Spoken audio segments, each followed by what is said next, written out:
I would probably recommend. I would recommend the gospel film, the Gospel According to Matthew. But I would definitely recommend to see it together with this short 30-minute film, Ricotta Cheese in English, so Wow. Lollipop, because it's like kind of shocking in a way if you see the gospel and it's in all its real moving purity and spirituality, and with an edgy kind of politics to it as well, and its cinematography. And then you see it alongside this quirky short, which, by the way, stars Orson Welles.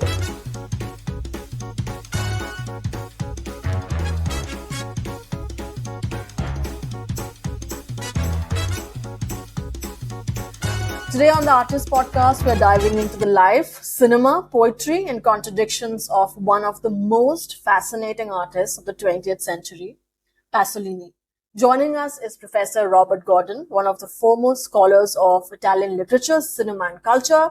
Professor Gordon has written extensively on visual culture and Italian modernity and brings a deep, nuanced understanding of Pasolini, not just as a filmmaker, but as a poet, intellectual, and a provocateur. Welcome to the podcast, Professor Gordon. It's so lovely to have you. Pleasure to be here, Suchita. Thank you for the invitation. Thank you so much. Tell me, Robert, I am such a big fan of Pasolini and I love his work. I have not read his poetry, but I have seen his cinema, and wow, what styling, what tonality of his films. And every time I watch his films, I encounter there are multiple worlds at once. You know, there is politics, there is poetry, there is spirituality, violence, tenderness, and a deep understanding of human condition. So, Robert, when I also read his poetry and films and writings, what do you think is that one idea or that one theme or that central part of his obsession that he wants to get out of himself as an artist? Well, that's a big question. Thank you. Where to start with Pasolini? I mean, the challenge, as you've been saying, is just the vast scope and range of his interests and of his artistic experimentation, and all the different media and forms that he tried out and experimented and innovated with. So it is extremely hard to pin him down, and to some extent, that was his conscious project to evade fixed categories, conventions, and conformities. That was a political project for him, but I think it was also a deeply personal project. And perhaps the unifying factor is this sense that he had of himself from a very young age, and for a whole series of different reasons, that he was apart. He belonged in the margins. He was different from the norm. And of course, to some extent, to some very real extent, this derived biographically from a very early realization of his own sexuality, of his homosexuality. I think it would be a bit reductive to say that you read from that crisis that he writes about in his youth, when he sort of realized and then embraced this form of difference, that from that derived all his different kind of attempts to create different and new forms of artistic expression and different and new political positions. But there's undoubtedly a kind of set of connections between those. He perhaps the unifying factor is this constant search for the margins in whatever he did, and the new, and his instinct, and then his, as it were, philosophical and ideological belief that if you found the margins, you could dismantle much of the kind of surface hypocrisy and corruption and falsity that he saw around him in Italy, but then more broadly as he began to experience a wider kind of geographical scope of Europe and Africa and Asia and the wider world. Do you think, Robert, that his childhood, where he was coming from, and also his own relationship with his father, which apparently was not very strong, or perhaps it was a complicated relationship, helped him build that emotional intelligence of, like seeing people deeply and seeing situations deeply? Yes, I certainly do. I think, well, let's say, as is well known, if you know anything about Pasolini's film work, he made a film of the Greek tragedy, Oedipus Rex, in the 1960s. And in many Yes. ways, his family, his upbringing fitted a kind of standard Oedipal pattern. He had very bad, very poor relations with his father, who was a soldier, a fascist, a convinced fascist, also quite a dissolute character. Like he drank, he gambled, and it was extremely difficult for Pier Paolo, the son. He had an extremely close and intense and warm relationship with his mother.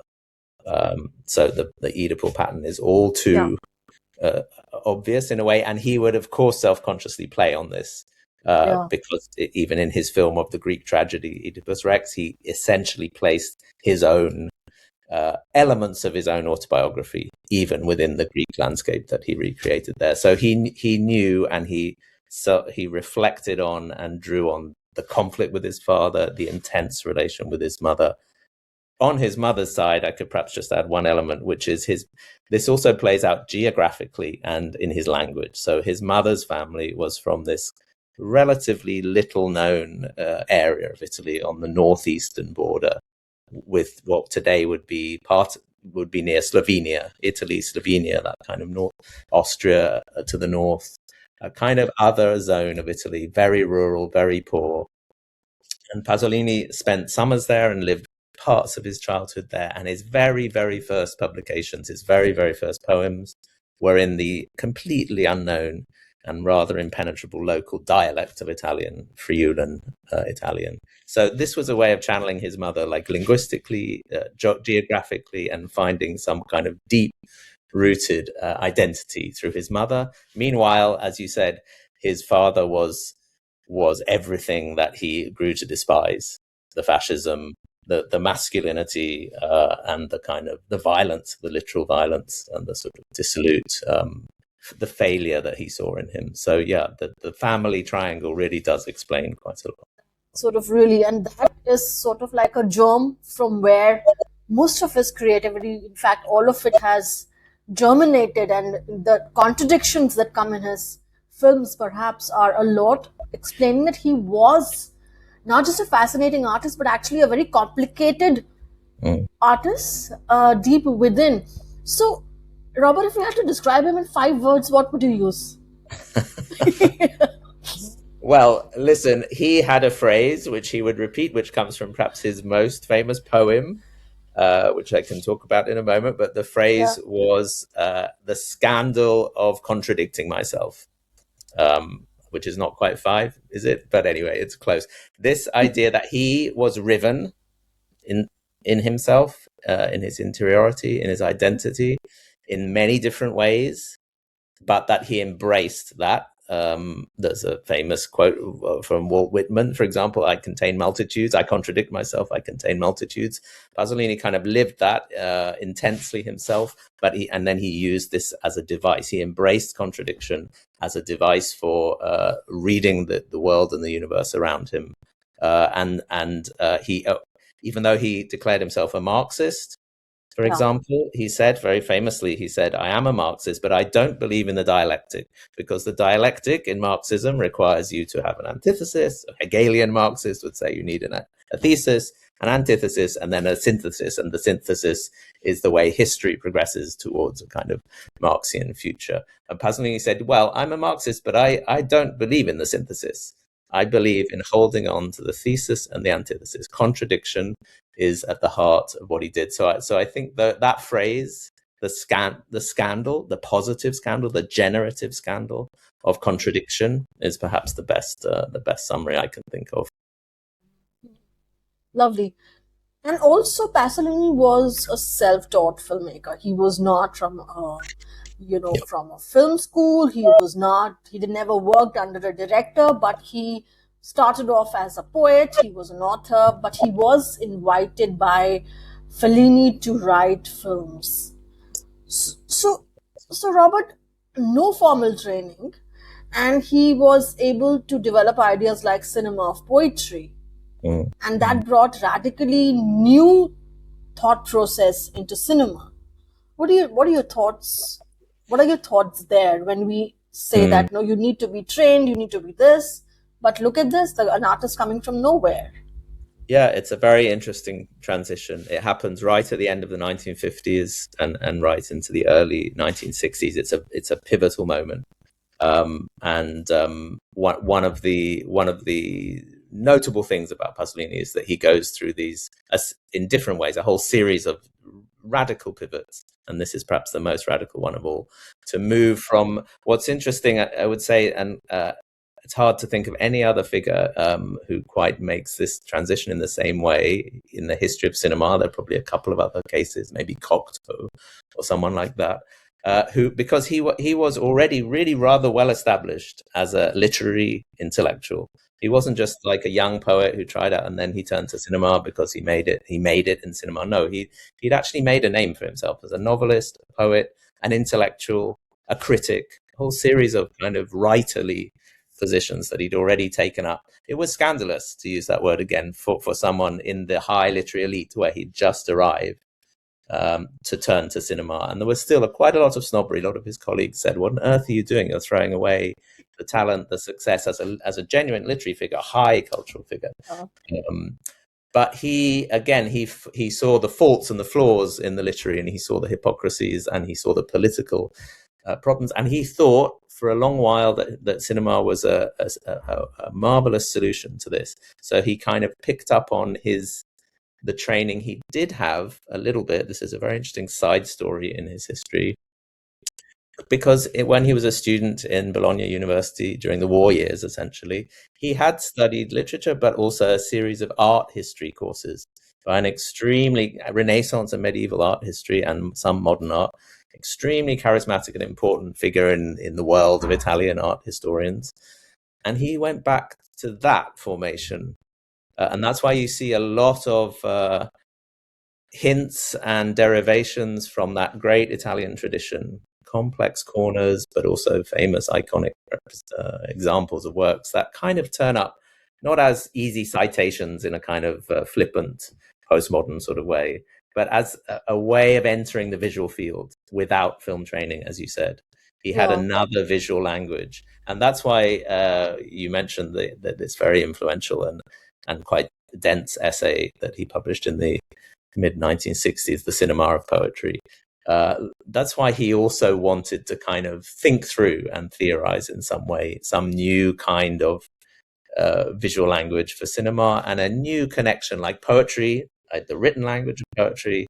And he tried to grapple with the problem of how on earth you could transpose that over into the visual language of cinema, but still keep something poetic, something that he would call poetry. So yeah, I think he jumped a stage. Like he went from static iconographic art history into cinema, but then invented a whole new language as a result of that jump. So he jumped. It was like a sudden thing. It was like a radical thing. Also, perhaps at that one, because he already had a name. But Yeah. but what I also sort of in my research understood that he always thought for him cinema was an authorship medium. It was like writing. Yeah. And he said, I'm part of all the departments of filmmaking. I'm actually an author and not really the term that we use is director, but for him it was authorship. So what a couple of radically new things that he brought to cinema, which were like he was influenced by Dreyer or even Rossellini. But what is it that when we see a film by Pasolini, what are the things that we say, okay, this is him? That's a very good question. Yeah, it's also always nice to try and get the signature, right? The Auteur signature, what are his, without reducing him to a couple of. But I think you can identify a series of modes and motifs, even across his quite diverse filmography. So one thing I would definitely point to is his particular attention to, let's say, as a single entity, even though they sound different, to landscape and to faces, and particularly human faces, which maybe he gets partly from Dreyer, but not derivatively. But he shares a fascination with the human face, particularly the human face of the socially excluded. Sometimes he could be criticized for having a kind of a quite generalizing sense that sort of anyone who is excluded from society, he would sort of treat as a single exemplar of that category. So a peasant from northern Italy, a poor slum dweller from the edges of Rome. But then he would spread that out into people he encountered on trips to Palestine or to Kenya or to Turkey or to India, indeed. So, yeah, he had a general sense that if you looked at the physical, rugged facial features and you put them on film using that kind of art history iconography, so typically static facial close-ups held just for a moment longer than you might expect and then cut away.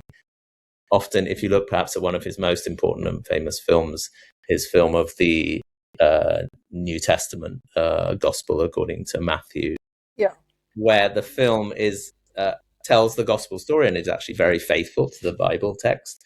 But its most striking kind of filmic feature for me is this jump between the faces of the sort of peasant actors that he drew in to populate his film, and then the raw, rugged landscapes of southern Italy where he filmed it, and the cutting between these kind of static shots of landscape, static shot of faces, including the face of the actor who plays Christ, who has an extremely striking, kind of beautiful Greco-style face, and the film.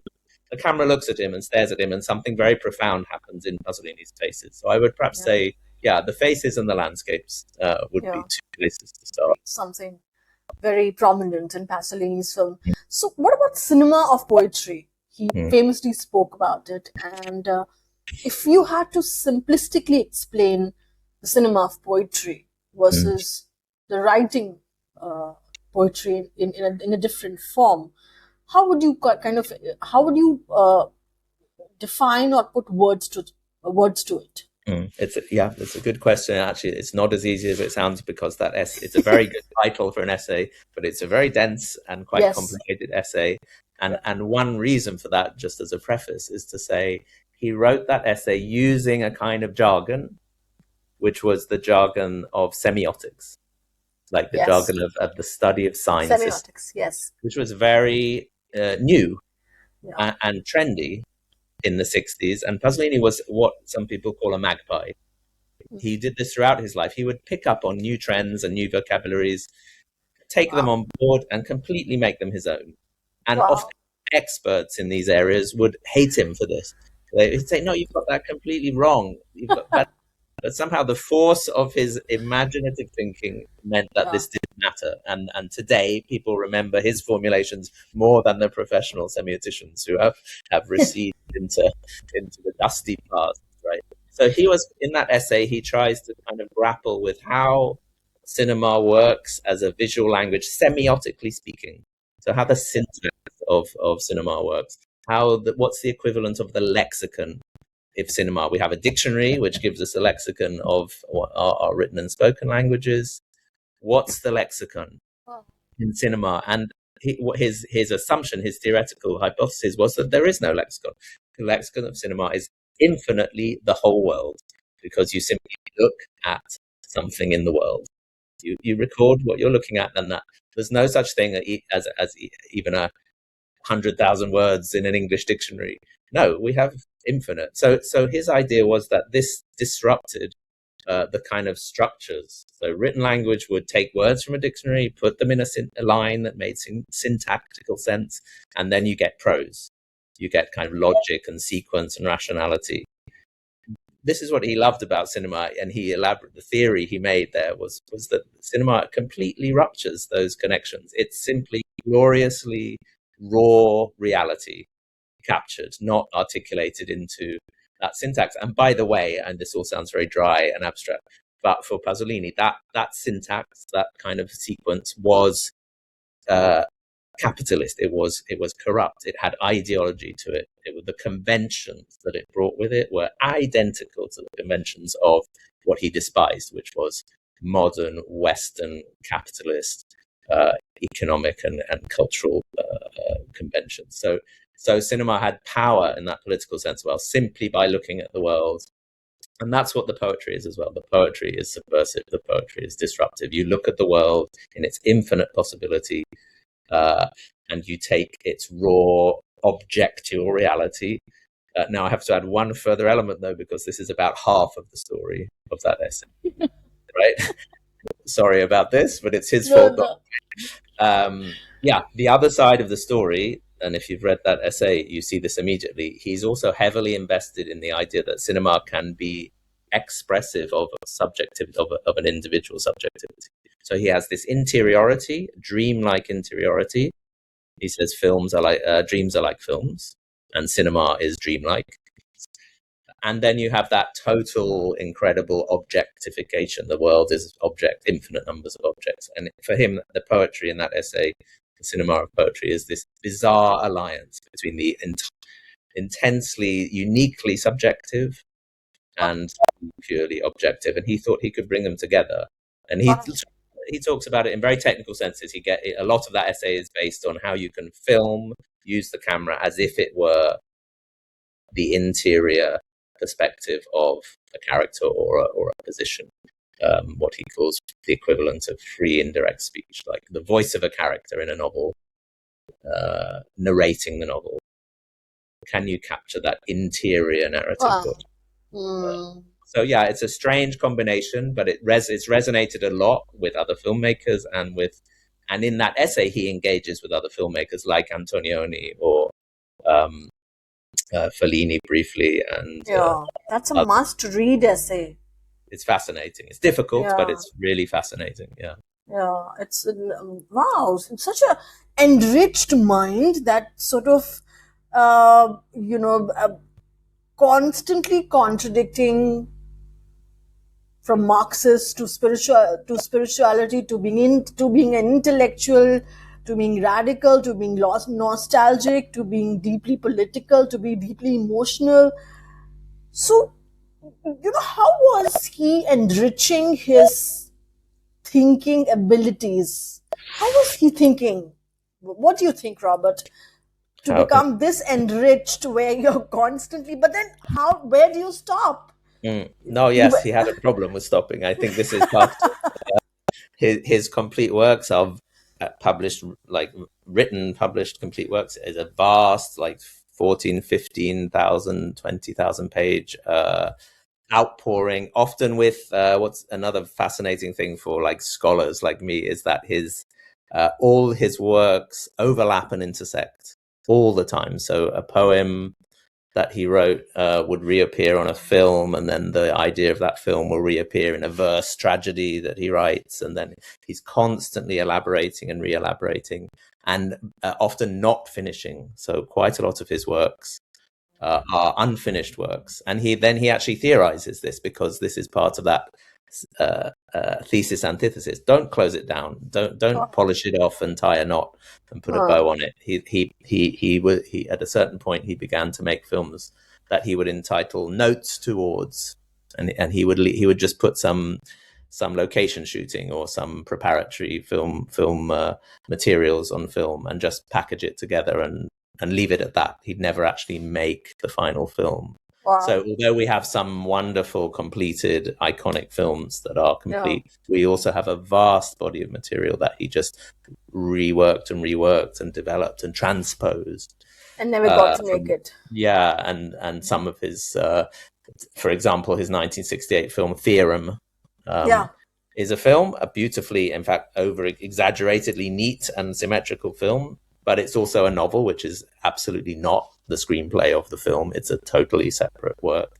And both of those projects were born as verse tragedies modeled on Greek tragedy, which we've lost. We don't have the draft. But so at least three media, completely separately but completely overlapping, were working together. This is how I think he was, again, I used that word generative before. He was constantly fertile. And the same goes, you asked about how he sort of fed this voracious need. He was an extraordinarily voracious reader. Yeah. But as I said before, not necessarily, he would frustrate people because he wasn't systematic. He got things wrong. I mean, he would read something very quickly, get an idea, use it in his next essay. And yeah, as I said, people would say, sorry, that's just wrong. That's not what the latest anthropological theory is, because he was also interested in anthropology. But it didn't matter. He would push ahead and make creative use of it in his next film, and sort of leave behind the kind of systematizers. Yeah. So, you just said he could perhaps frustrate people, Before I want to talk about these three films with you, what do you think, how did people respond to somebody like Pasolini when you're sitting across somebody like him, who is so vast, and you cannot stop him, and he's full of contradictions? How do you sit across and talk to him? Can I even get him on the podcast? What will I talk to him? You would get if you go online, and if listeners go online, he has a wonderful voice and a very charismatic bearing. I mean, go and listen to him talk, and you can see why people were fascinated by him, just for that reason alone, his presence. He was, this is a good question, because today he's lionized and there's a certain myth around his figure, but he was an extraordinarily irritating presence for his contemporaries. Like, he was an irritant. This was part of his cultural function. He would cut against expected positions. I mean, perhaps the most notorious example in Italian, let's say European, or generally kind of left-wing politics of the day might be when Italy was finally a Catholic country, but in the middle of the 1970s, there was a debate about abortion, about legalizing abortion. And the absolutely standard left-wing position was to support the legalization of abortion. And by that stage, there was a strong feminist movement in Italy, which had arrived in the kind of late 60s and 70s. And this was absolutely a given, that if you weren't on the church side, the sort of Christian democratic political side of the spectrum in Italy, you were absolutely in favor of this kind of new civil liberty, essentially. And Pasolini did a classic Pasolini thing. He came out against the legalization of abortion from an ostensibly left-wing position. So it's this kind of shocking and scandalous public intervention. He fell out over this. It was only a year or two before he died, so we didn't quite play out the full consequences. But it's typical of him to be difficult, to be contrarian, to be an irritant to the culture, and you can take your own position on each single issue, but you can also see the wider kind of function. We need intellectuals who shake us up in some sense and do things which are unexpected and contradictory, as we keep saying. And they perform a function. But you wouldn't, I think you're right, you wouldn't want to be his interlocutor. I think it would be extremely difficult and extremely frustrating. We can stand back and say, look at a wonderful kind of the energy to this oeuvre.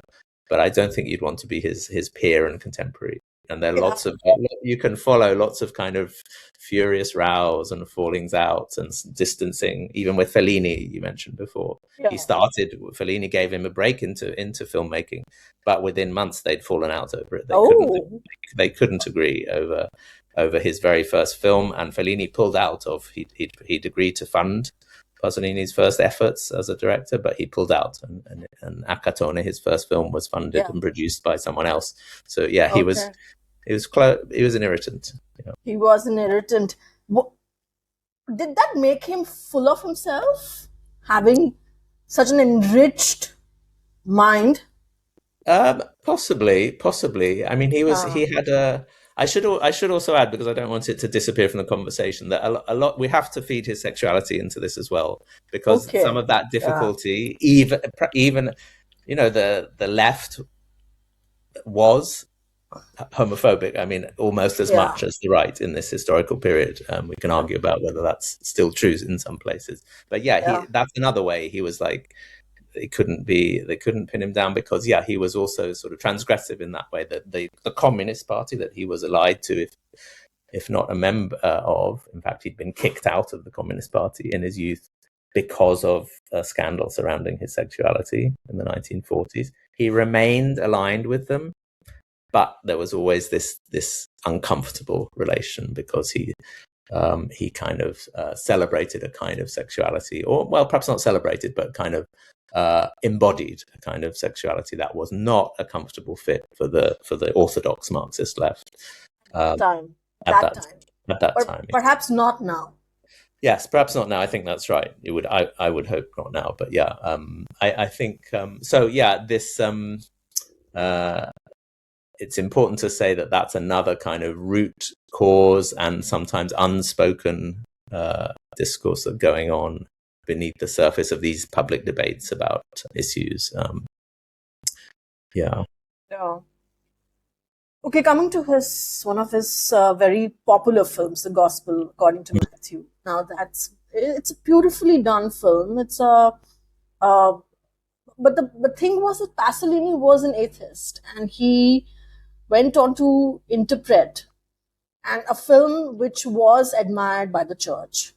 So why do you think he was drawn to Christ? And he was ultimately, what was he searching for, or what could he perhaps be searching for when he decided to make this? That's a very important question for Pasolini, because I think probably there are two answers. One, we could take like follow his own kind of trajectory that brought him to this, and then we could potentially take a more critical trajectory. The critical trajectory, put bluntly, would be to say, yes, here is a man who declared he was a Marxist and an atheist, and this was a given of his sort of positioning himself in the world. But in reality, we have to understand that growing up in 1930s, 1940s Italy, he and almost everyone in Italy was steeped in Catholic culture and Catholic. He was a kind of devout young child. Then he lost his faith, but he took with him all that set of references, all the echoes and memories of not just biblical stories, but folk stories of local saints, the iconography of art history, and the biblical art references, and this became his vocabulary, and that he was essentially a kind of undeclared Catholic in culture, if not in belief and faith, and therefore we simply have to accept that he declares himself atheist, but that this film is deeply steeped in Christian spirituality, and the church loved it for that. A large part of the church.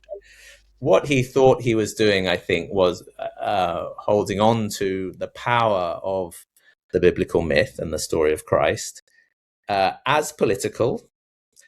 And to some extent in that film, there are certain sequences where the angrier parts of the gospel story of Christ as a kind of overthrowing the tables of the merchants in the temple because the money and commerce is desecrating the holiness of the temple. So there's a kind of revolutionary political fervor in Christ's story, which him and many others have tapped into, and he does tap into that. But I think there's another side to it as well, which is that it links to something we were talking about before. The category of the sacred, the higher stories, the powers of myth, and that can be Greek myth, it can be the myth in the Arabian Nights stories that he made a film of later on. The elemental power of the myths that found our culture, and the biblical myth founds the kind of European Christian culture, have a force of subversion that goes beyond the kind of orthodoxies of the particular church or religion or sort of cultural elites of where they were born. So he was trying to kind of jump back over the kind of those kind of orthodox rituals of the church as an institution and return to the elemental original myth power, which had its own politics of the Christ story. That's why he tried to go back to Palestine, to film it in the kind of poor, rundown peasant society that he understood Palestine to be. He couldn't make it work. He couldn't make Palestine work as a film set for him. So he went back to the deep south of Italy, where he thought he could find poor, lost, marginal communities that lived outside of history in some sense, even today. But that had a power, that had a force for him, which was sacred, but also ideological at the same time. So that's the force of the biblical narrative, not the belief, not the sort of effete spirituality of certain faith-driven cultural projects. But anyway, the church found its own spiritual message in that film, and it's very interesting that it can be read in both those ways. Yeah. Interesting. Coming to Oedipus Rex, Robert, it is one of his most personal films, like you mentioned, perhaps semi or autobiographical.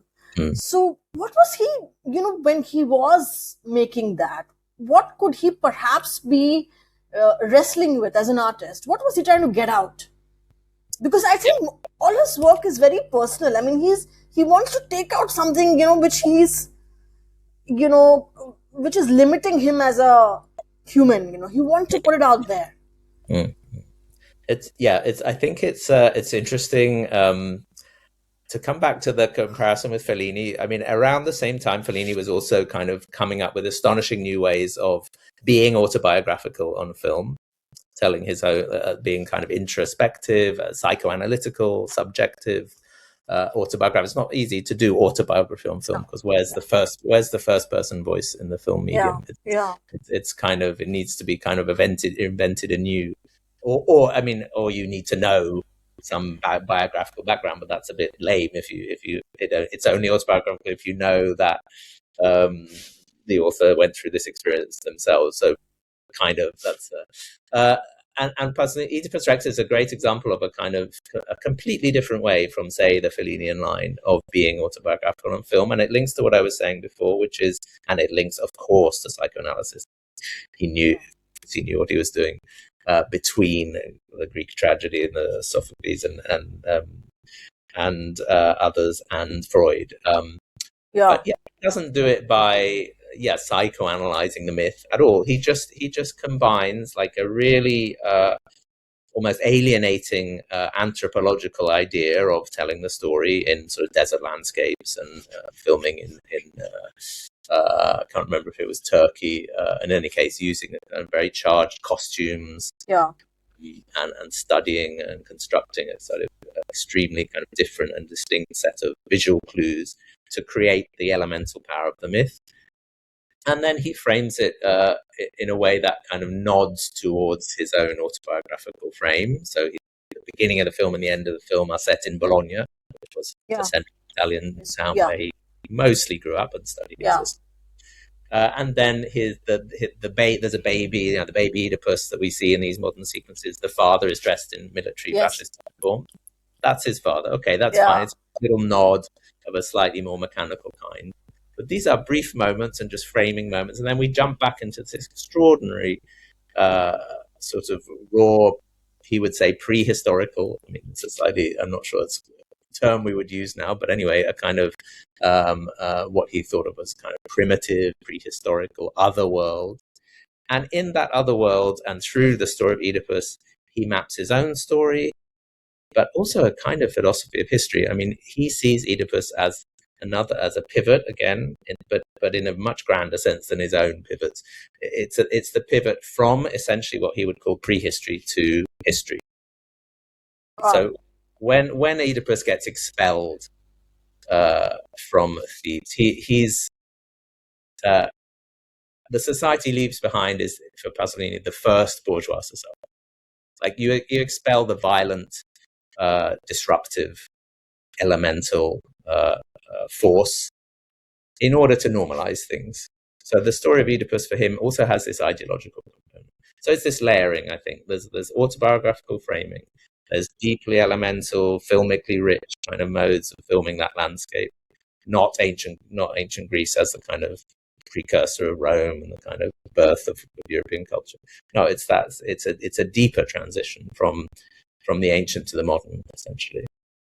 How was the response to his film? Like, what was the response to Oedipus? What was the response to, the gospel?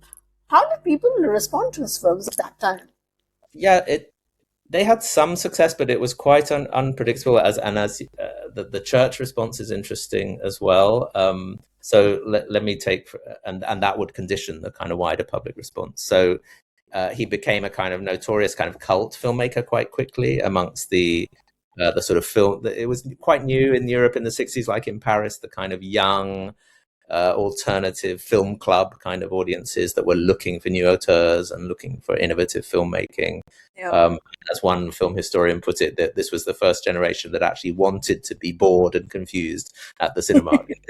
This was the pleasure. They wanted to go and watch Antonioni, and nothing happened for 2 hours. This was so he kind of fits into that mode of audiences that wanted to be challenged, wanted to be perplexed, and debate would follow in a kind of Brechtian way. But of course, there were also fierce critics, and almost every film he ever made was prosecuted or censored in some way. Often in Italy, it worked through local officials. So each little town that wanted to show a film would have to get local certificates to allow. And so a local official could say block and ban a film, and then this would become a legal case.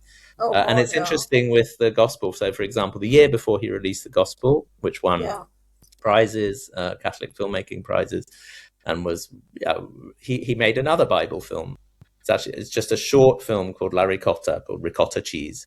But it's actually another Bible film, a 30-minute short narrative segment, which tells a crucifixion story in a very quirky way.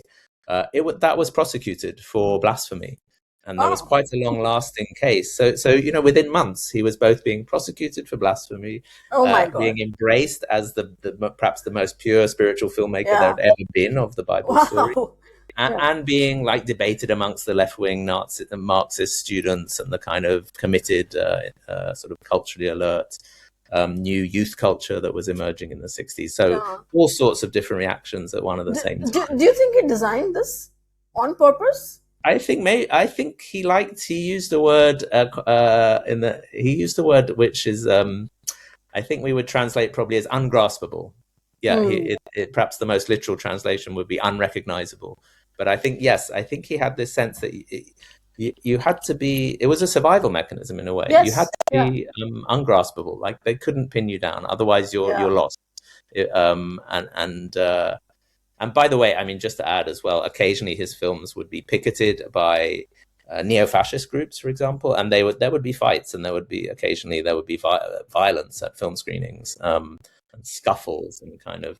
And this, I don't know, if you want to talk about his death, but for many, there's a direct line between actually this kind of censorship, hostility from the establishment, from the church, and possibly linked to his very violent death. But,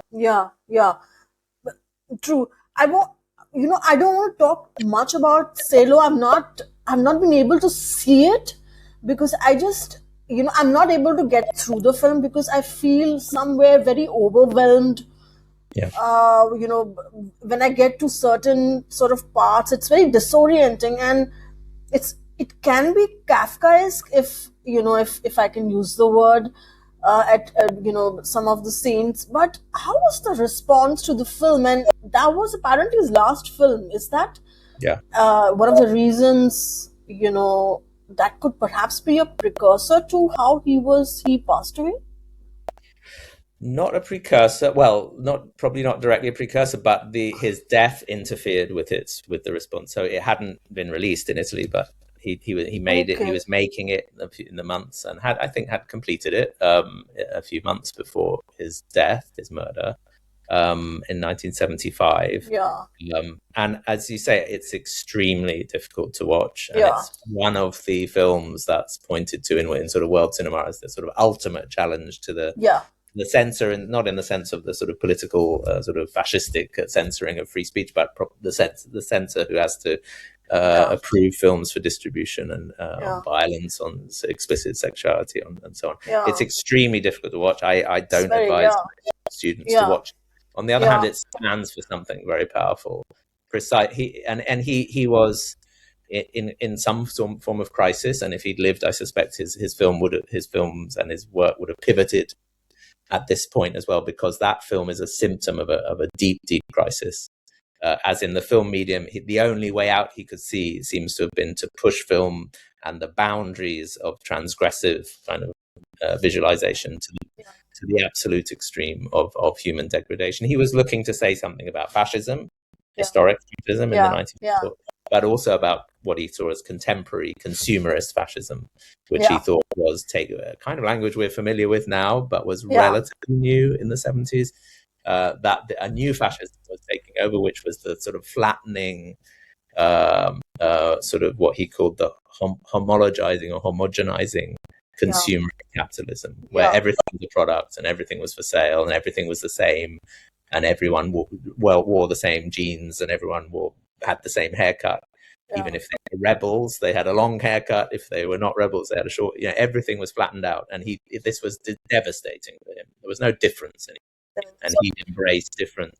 So this film was a desperate, violent, appalling attempt to lash out, almost to sort of make the most violent and sexually degrading, humanly degrading film he could, in order to sort of scream out this to the world. It makes it extremely hard to watch. It's very hard to watch, and it's very degrading to watch it. In some way, it's very. You cannot. If Pasolini had survived after this, and he had, what kind of films he would have made? He was. Do you think he had actually lost hope on anything that was human? At times, there are some essays also that suggest this, where he says something quite devastating, which is if he looks around him in his society and sees this kind of flattened out sort of bland conformism, even the marginalized, he began to think, even the poorest kind of slumland boys that he would frequent, also for sex, but anyway, would like. He thought even they just wanted the latest product. They just wanted to sort of have some money to buy a record or to buy some trendy piece of clothes. He hated that, and he said in one essay something for him quite devastating. Where he said, if this has happened now, it means that it was always implicit in everything that comes before, and therefore nothing I've done, nothing I've seen, none of the prehistory has any value anymore, simply because it had the potential to turn into what it has now become. So this is. Sounds like a simple logical game, but it's apocalyptic, really. He's saying not only is there no hope today, but nothing in the past that we believed in the past had any validity, and therefore I guess we can assume nothing in the future was gonna sort of take him anywhere. And honestly, some people have read a kind of suicidal impulse in this and have linked, even though he was murdered. But there's such a thing for people who take up this position of a kind of a death wish at this point. I don't take that position, but you can see the force of it because he was in a moment of profound crisis. I suspect he had projects on the go. He had this astonishing book that we can read a fragment of. We can read a 500-page fragment of what he was planning to write, which would have been a 3,000-page novel, called Petrol. Or Oil, sometimes it's translated as Oil. An astonishing project. It might have been the greatest work he ever produced. So he had projects on the go. He hadn't shut down in that sense. But something was going to have to give out of this dark moment that he got to. With dark moment he was, and right before he sort of was, I don't want to use the word murdered, but when he sort of passed away. Do you think, Robert, that there is, in our world today and where we are caught up right now, and with an enriched mind like Pasolini, you can get trapped into your own world as an artist where you don't see a way out because, like right now, we are trapped in a certain moment as a whole world, and we see no way out. And do you think that's one of the reasons that artists can fall into deep black holes because of that? I'm sure that's right, and I think it would be hard to have that kind of energy that, say, Pasolini had perhaps up to shortly before he died, but even at that moment, and it's hard. I guess it's harder to. You would have to talk about the different kind of cultural and media landscape and the different technologies. But to some extent, what we're dealing with is a sort of quantitative extension of what he had already intuited, which is the forces railed against you, like structurally, through the media, through the kind of the devices and the language that we're forced to use. Like the space for maneuver is very limited, and so from his point of view, he sometimes talked about this as an archaeological metaphor. Using an archaeological metaphor, which is like the potential for revolution is subterranean. Actually, we have to dig and dig and dig, perhaps into the deep past, or perhaps into the sort of hidden, invisible fragments that lie beneath the surface of our world, if we are to have any hope of breaking this kind of all-consuming model of societies that we live in. So perhaps today the kind of surveillance society model, which takes that level of kind of structural rigidity that we have to inhabit to a higher degree, even an nth degree, would have been even harder. But I suspect, he would have said, like, looked for ways to dig beneath the surface, but like a difficult, deep digging. It's not just going to be like scraping away the surface and suddenly everything is clear. It's going to be hard labor, in a sense, intellectual, and it's hard. And so I can see artists, it's very, very difficult to sustain that, and then to achieve a voice, as it were, that can be listened to. So I don't know, people look to him as a prophet, and I feel uncomfortable about that. But as in, what would Pasolini have said? What was his look at? What would he have given us a solution to today's problems, because he had some vision of yesterday's problems? I'm not sure I quite buy into that, but I can see why we need that. We're looking for some pathway similar to his. Some paths, but there are a lot of questions there. But if you had to recommend Pasolini for Gen Z and say, okay, go guys, go and watch. Yes. What is it that you would recommend? What would you tell them? Why is Pasolini important, and these are films that you need to watch as an artist? Yes, I would say go looking for that, like go looking for what we were talking about, like someone who was grappling really seriously and profoundly with like how to kind of maintain a level of freedom, a voice, a presence, some potential to sort of see things anew, even swimming in the water that he had to swim in. So, I mean, I think he is a model for that. I don't think we should imitate his exact answers. In terms of the films, it's an interesting, I think I would recommend the gospel film, The Gospel According to Matthew, but I would definitely recommend to see it together with this short 30-minute film, Ricotta Cheese in English. Wow. So okay.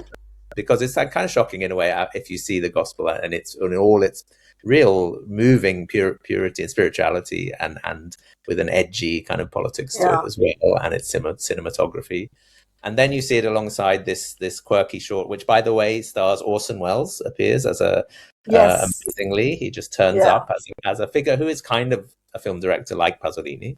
So you've got this amazing conjunction in film history. Orson Welles and Pasolini, you would never have thought that those two would cross paths, but they did. They did, so I would say that I am a great fan of Teorema.